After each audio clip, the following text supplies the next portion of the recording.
গুছিয়ে নিয়েছি। ফার্স্টে আমি ফ্রাইড রাইসটা রান্না করে ফেলবো, যার জন্য ফার্স্টে আমি 3টা ডিম ভালো মতো নুডলস যেভাবে আপনারা তৈরি করেন এইটাকে ভেঙে ভেঙে সেভাবেই হচ্ছে ডিমটাকে আমি তৈরি করে নিব। আর এই ডিমের মধ্যে আপনারা চাইলে আমার মতো অল্প একটু পরিমাণ লবণ আর সাথে অল্প একটু পরিমাণ হচ্ছে কালো গোলমরিচের গুঁড়া দিয়ে নিতে পারেন। এতে ডিমের যে একটা গন্ধ থাকে সেটা চলে যাবে, ডিমটা খেতে খুবই ভালো লাগবে। ডিমটা হালকা করে ভাজতে হবে যাতে করে শক্ত না হয়ে যায়। এরপর আমি তেলের মধ্যে অল্প কিছু রসুন কুচি দিয়ে নিয়েছি আর এখানে আমি সবজিগুলো দিয়ে নিব। এখানে কিন্তু আমি ফ্রাইড রাইস তৈরি করছি।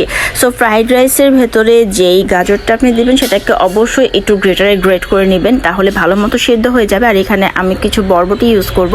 যদি আপনাদের বাসায় পেঁয়াজের কলি থাকে আপনি সেটা ইউজ করতে পারেন, আপনাদের পছন্দ যদি পাতাকপি থাকে আপনি তাও দিতে পারেন।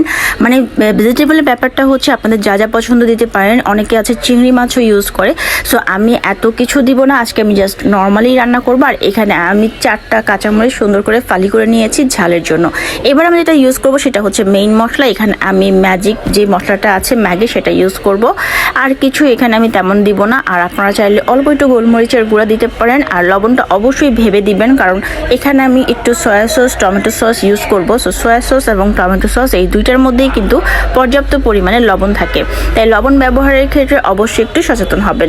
আর এখানে আমি দিয়ে নিচ্ছি কিছুটা সিরকা, যেটা হচ্ছে একটু ট্যাঙ্গি ফ্লেভার দিবে আর খাবারটা একটু অন্যরকম মানে ফ্লেভারটাই চেঞ্জ করে ফেলবে। এখানে আমি একটু সয়া সস দিয়ে নিয়েছি আর দিব আমি টমেটো সস। তবে আপনাদের বাসায় যদি ফিশ সস থাকে বা বারবিকিউ সস থাকে আর আপনাদের যদি সেই টেস্টটা ভালো লাগে তাহলে আপনারা কিন্তু সেটাও ট্রাই করতে পারেন।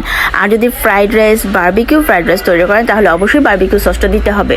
এরপর আমি এটার মধ্যে ডিম দিয়ে নিব। সুন্দর করে ডিম ভালো মতো মিক্স করে এর ওপরে হচ্ছে আমি সুন্দর করে টমেটো কেচাপ বা সস যেটাই থাকুক না কেন দিয়ে দিব। আর এরপর আর কিছুই করার না, এরপর হচ্ছে চুলাটা ডিম আছে, যেহেতু আমি তখন চালটা পুরোপুরিভাবে সিদ্ধ করে ফেলিনি যার কারণ একটু শক্ত শক্ত ছিল। এখন এটাকে একদম ধিমা আছে আমি দমে দিয়ে রেখে দিব। আর অন্য পাশে হচ্ছে আমি বাকি যে খাবারগুলো আছে সেগুলো তৈরি করে নেব। তো ভালো মতো হচ্ছে